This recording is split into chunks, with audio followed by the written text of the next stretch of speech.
mengingat bahwa masalah dari segi damage untuk di arah mid to late game ini bakalan heavily dependent untuk Brody dan juga Yves.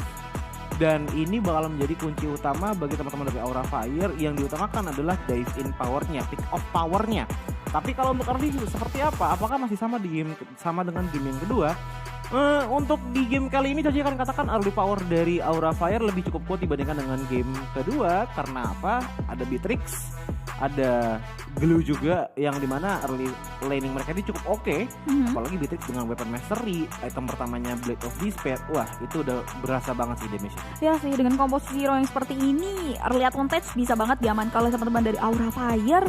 Dan Euphoria Esports ini combining hero mereka berbeda dengan 2 game sebelumnya. Jadi ini temponya bakal slow tapi sure banget. Tapi kita bakal saksikan juga apakah akan ada pola agresivitas yang bakal dibawa oleh Euphoria Esports dengan jungler Fredring-nya, karena mereka akan menghadapi Hike dengan Arlott di area sisi roamer untuk teman-teman dari Aura Fire yang sedang memperjuangkan 1 poin lagi di match best of 3 series di zona hijau antara Euphoria Esports melawan Aura Fire. So ini dia untuk game ketiga ataupun nyawa terakhir bagi Euphoria Esports dan juga Aura Fire untuk di match kali ini, yang masih ditemani oleh Jody dan juga Citi tentunya, double C ya. Yep. Dan di sini kita udah lihat juga pergerakan dari area sisi Palevi. Palevi bakal coba untuk singgah terlebih dahulu di arah Purple Buff.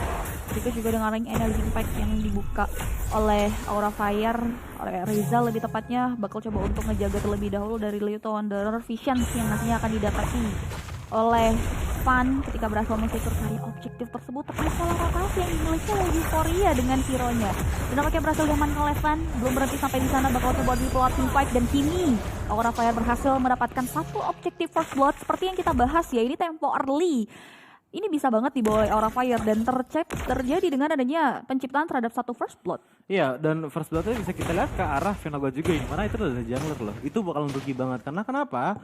Lihat bahwa untuk dari segi buff-nya ini udah pada nggak ada nih. Untuk di area orange ataupun di area purple.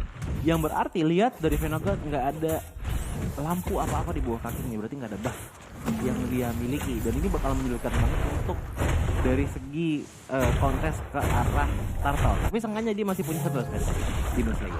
Benar, dan ditambah lagi dia juga udah ketinggalan 1 level ya. Dan di sisi lain Fan masih bisa menggocek nyaris saja tewas demi 1 poin kill Ryujin God untuk tumbang di area mid lane ya. Tapi untungnya dari sisi Fan masih bisa mundur ke area belakang, masih bisa melakukan recall, siap-siap juga mengamankan karya Purple dan menuju nantinya karya sisi Turtle yang pertama. Di bottom lane udah ada 1 buah inisiasi flicker karya belakang, dan flicker inisiasi Kabuki untuk mengklaim karya 1 poin kill ternyata belum semaksimal itu yang buat Kabuki harus teroutplay dan harus ditumbangkan di area sisi bawah. Dan di sisi lain Turtle juga udah mulai di setup oleh beberapa player Euphoria dan juga Aura Fire. Bakal coba untuk mulai di poking, tapi ternyata belum terlebih dahulu. Headguard bakal coba untuk curi-curi poking, mancing keributan karena Fan dan juga dari sisi Venagonya masih fokus untuk ngamanin ke area masing-masing bang. Iya, ini tumbangnya Kabuki untuk di arah early game harusnya dikompensasi dengan dari Turtle yang bisa diambil sih. Tapi untuk inisiasi dari Aura Fire, kita masih belum lihat adanya inisiasi lebih ke arah Turtle. Dan bahkan dengan informasi bahwa ada 2 player di arah bottom lane, sepertinya justru Euphoria Esports yang akan melakukan push ke arah Turtle.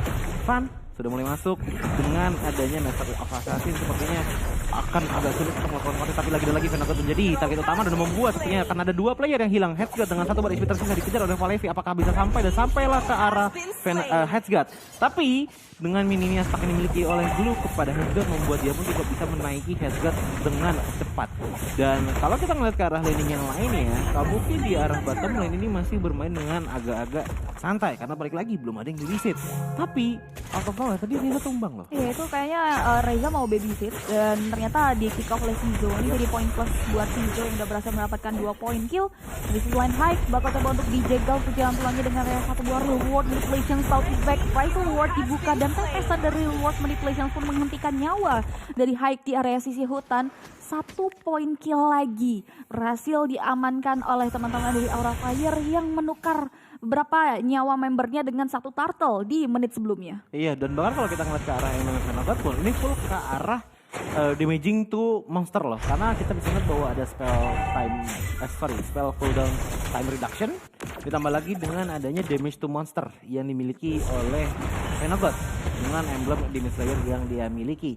Jadi ini bakalan mungkin kalau untuk di arah late game ya agak dirugikan dari Aura Fire. Kenapa? Untuk kontes pastinya bakalan lebih berat untuk Aura Fire mengingat bahwa Van membawa emblem assassin. Tapi bukan berarti impossible untuk mengambil lore bagi Aura Fire di arah late game-nya. Apalagi mengingat bahwa dari Phenagot di arah early-nya sudah tumbang 2 kali. Mungkin saja kalau sampai di arah late game Phenagot bisa ditumbangin terus, ini bisa menjadi chance kemenangan juga untuk Aura Fire. Lihat, udah ada satu wall charge yang dibuka. 4 member dari Euphoria Esports terpantau hendak memberikan pressure karya Kabuki, dan sayang sekali Hype tidak ada kesempatan untuk dirinya bisa bernafas dari bottom lane. Tumbang seketika di tangan pemain-pemain dari Euphoria Esports. Kabuki juga nggak mau ngambil resiko, dia coba untuk putar balik mengarah ke arah mid lane untuk memberikan pressure tambahan. Tapi lihat mapping awareness, dia bakal coba untuk lanjut ke mid lane. Taunt effect mengarah ke arah Van terjegal, bakal di outplay dengan dari 1 buah Shadow Hero yang akhirnya bisa menghentikan nyawa dari seorang Phenagot yang sudah terpick off hingga dengan kali ketiga. Tapi dibayar lagi dengan adanya 1 buah outer turret bottom lane yang berhasil dihancurkan oleh Shizo yang udah kembali mendapatkan angin segar dengan 202 KDA. Iya, Shizo sih kayaknya pakai maksud apapun dari game pertama untuk di arah early kayaknya udah kayak udah leave to me gitu loh. Dari tadi ya, tapi power dia tuh benar-benar kuat banget, bahkan udah ngambil ke arah turret dari Aura Fire. Tapi kalau kita ngeliat dari inisiasinya Aura Fire yang lain yang dari Hayabusa, bahkan untuk dari arah Gilge sendiri, kayaknya untuk laning lainnya ini masih sangat-sangat oke banget untuk mempermainkan. Tapi Kabuki out of nowhere dengan adanya headshot yang masuk itu saja Daivin membuat Kabuki lagi dan lagi tumbang. 2 kali Kabuki sudah tumbang, membuat dari segi itemnya pasti under level kalau misalkan dibandingkan dengan adanya Shizo yang sudah mendapatkan 2 kill, Nalda dan juga 3 assist. Yes, ini Battlefield adjustment sekarang kan ini benar-benar membuat pertumbuhan dari God lane-nya lamban ya dengan 021 dari Kabuki, ditambah lagi switching lane-nya juga di denial habis-habisan membuat Kabuki bakal tinggal banget. Dan lihat di sini Shizo udah dikasih space yang luas, dia berhasil ngancurin karya outer turret lagi dari Aura Fire, ditambah lagi Chaos Effect di Resapto yang lagi buka, kerugian bakal ditutup dengan Resapto objektif turtle. Tapi Phenagot datang dengan adanya 1 buah retribution yang on point yang membuat steal terhadap turtle pun berhasil direalisasikan. Pak Levi berusaha coba untuk mundur dengan area 1 buah split, tapi ternyata Euphoria Esports belum mau terlalu dalam untuk mengklaim 1 nyawa dari Aura Fire. Pak Levi masih bisa selamat, dan sayang sekali Aura Fire mengalami kerugian yang cukup mendalam di area bottom lane. Headgut bakal coba untuk langsung dengan Van. Ini jadi satu keuntungan ketika 1v1 terjadi dari jungler milik Aura Fire. 1 member dari Euphoria Esports pun berhasil di-secure nyawanya di area sisi bottom lane. Perhatikan deh, hal yang sama terjadi dari game kedua ke game yang ketiga. Untuk di arah top lane dan juga di arah bottom lane itu udah hilang dari segi turretnya. Yang berarti dari segi laning, ini Euphoria Esports sebenarnya bukan menang di arah XP ataupun goldnya, pasti lebih ke arah menang di arah gold dan juga goldnya. Karena kenapa? Yang dari tadi jadi tugas untuk menghancurkan turret itu Shizo semua. Dia di arah bottom lane ngambil karena turret udah hilang, pindah ke atas, dapetin 1 turret lagi, dan bahkan tadi dibantu dengan adanya headshot yang numbangin ke arah Beatrix-nya dari Kabuki, membuat push lebih gampang lagi. Tapi lebih gampang lagi untuk menghindari beberapa attack yang dimiliki oleh Reza. Tapi apakah bisa survive dari Phenagot? Karena dengan 2 berisi tersisa masih mencoba untuk pulang, dan pressure pun dibuka, dan pada akhirnya mendapatkan beberapa kill. Tapi diculik dengan adanya glue di bawah arah belakang dan membuat dia pun tumbang tersebar di tanah. Yoshigat dengan 2 berespi tersisa masih bisa survive dengan cukup baik, tapi lagi dan lagi lihat bagaimana Shizo sangat-sangat komit sekali untuk berada di arah top lane. Yes, Phenagot dipanis karena berhasil mengatakan Pato buff, tapi udah ada 1 buat Van apartemen Van. Last hit dari seorang Van masih bisa survive, nyaris saja tumbang. Ini damage yang diberikan oleh Shizo udah gak main-main sih, udah mulai berasa perih. Tapi di sisi lain udah ada 1 buah panel flash juga yang dibuka dari seorang Haik, namun nampaknya Headgut tak mampu bertahan dari serangan yang diberikan melalui Faded Extract yang sempat dikeluarkan oleh seorang Reza, membuat Headgut pun tumbang tanpa adanya pertukaran dan berhenti sampai di sana karena mid lane outer turret dari Euphoria Esports sebenarnya masih bisa dijaga dengan adanya clearing wave minion yang cepat, penanganan yang cukup dari Euphoria membuat Aura Fire harus reset lagi mundur ke arah belakang. Yap, dan ini dia untuk permainan di arah mid lane. Semuanya bisa dibilang masih tenang kecuali Pak Levi yang sedang melakukan sedikit fokusnya. Yes, benar sekali. Lord yang pertama nampaknya sudah mulai hadir di area sisi laning phase, bakal coba untuk mulai di-poking oleh teman-teman dari Euphoria Esports, dan Aura Fire juga udah mulai mengejar ketertinggalan slow but sure. Mereka memimpin walaupun perbedaannya nggak terlalu signifikan di angka 24.000. Tapi lihat Pahlevi bakal coba untuk bermain distraction seperbadan level yang membuat Pahlevi harus hati-hati juga karena ini Lordnya cuman baiting kayaknya nggak mau terlalu di-follow lebih jauh oleh kedua belah jungler. Oke, dari Aura Fire kita bisa melihat bahwa Van untuk sekarang menjadi salah satu damager paling tinggi, diikuti juga dengan adanya High. Untuk sekarang Pahlevi dengan clue-nya selalu mencoba untuk menjadi salah satu barisan paling depan dan bahkan kita bisa melihat bahwa pergerakan dari Van sudah mulai agak belok-belok nih.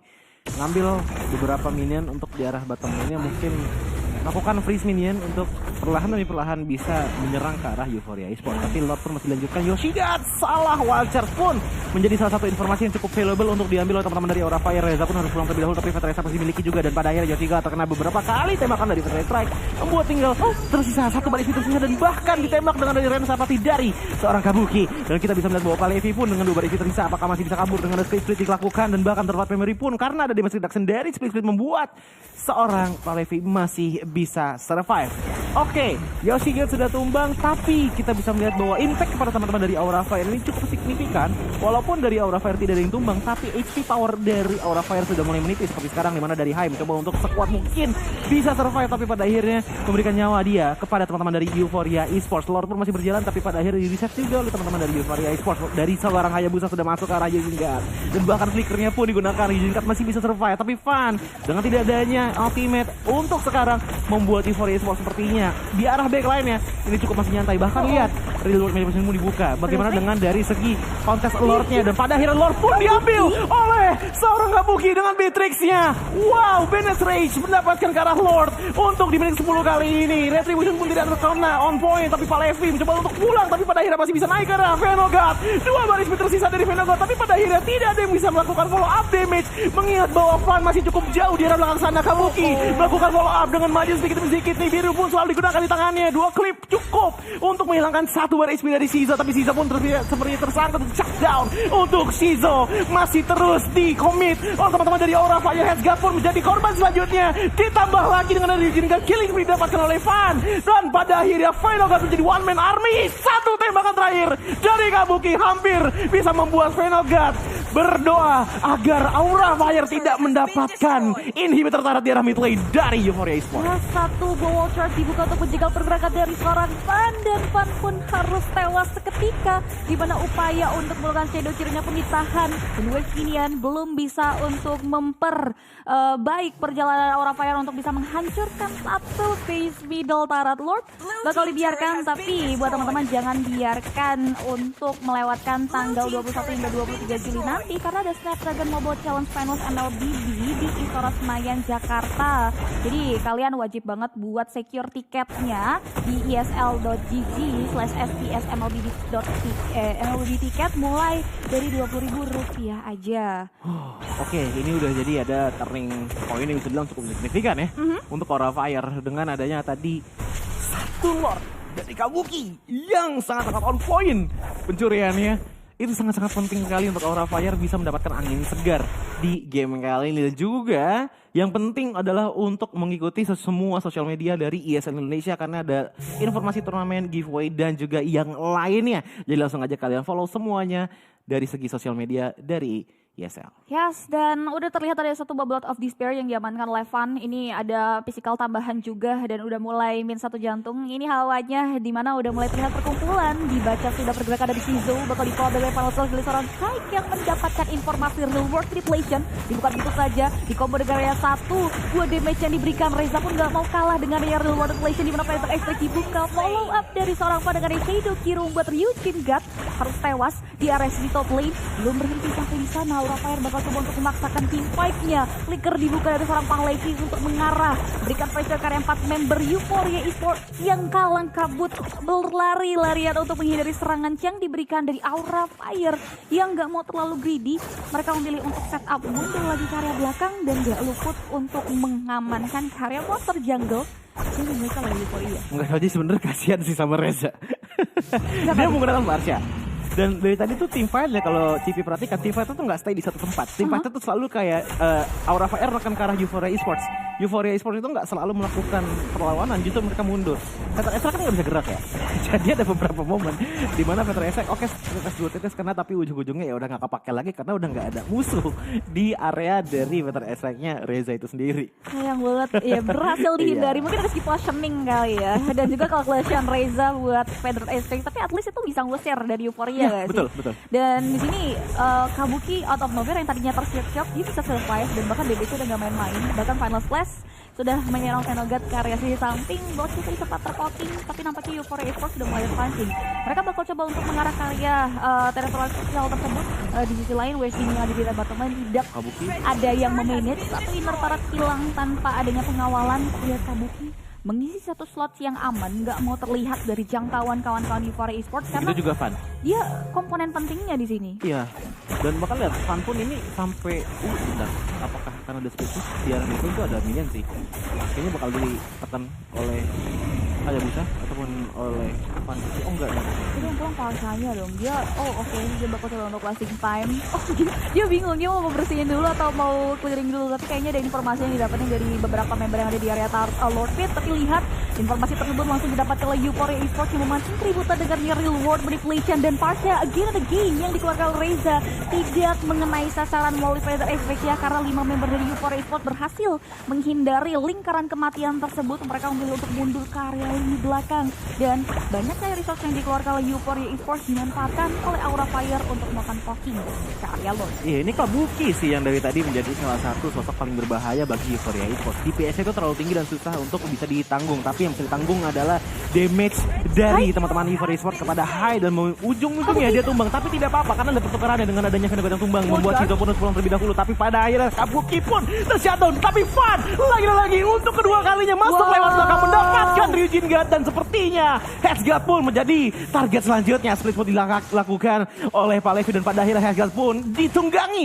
Angela kebalik pun sudah nempel ke arah lampu-lampu, tapi dengan adanya damage seperti itu sepertinya Hexguard masih bisa survive berkat minion yang ada di area milik. Tapi tidak masalah karena dari top lane-nya di mana Hayabusa dan juga Farsa sudah melakukan push juga. Masih ada Grok yang mencoba untuk melakukan perlawanan dan juga melakukan defensive maneuver terhadap teman-teman dari Aura Fire. Tapi ini dia, minion pun telah masuk, tapi sepertinya tidak mau dilakukan overcommit oleh Aura Fire karena mereka fokus sepertinya untuk mengambil Lord di menit 16 kali ini. Hexguard 2 kali melakukan breakfast fighter hanya untuk melarikan diri dari Pak Levi. Wah, itu penambahan HP-nya tebel banget. Padahal dia tadi pas ditunggu itu udah tipis. Iya.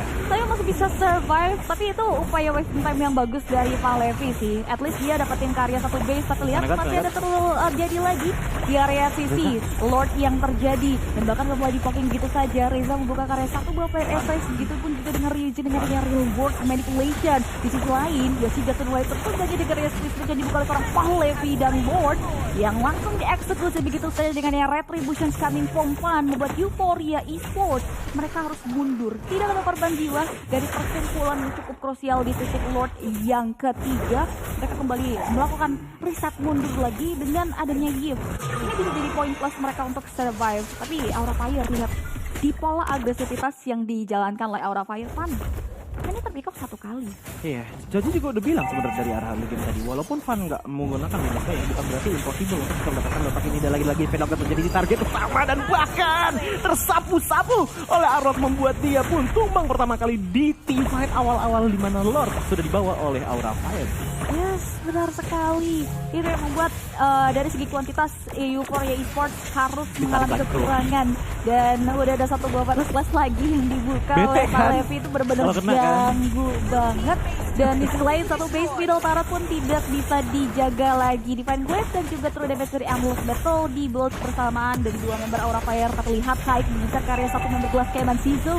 Tidak luput dari sorotan mata kulit Aura Fire. Tapi lihat Lordnya tidak ada yang melakukan defensif yang membuat Aura Fire berhasil mengamankan kemenangan di match kita yang kedua. Yes, kita bisa melihat bahwa untuk di arah early game-nya Aura Fire emang kalau ditanya lawan Euphoria Esports agak fall off lagi dan lagi. Tapi selama mereka bisa survive sampai di arah mid game to late game, ini dia power asli dari Aura Fire. Ini dia powernya.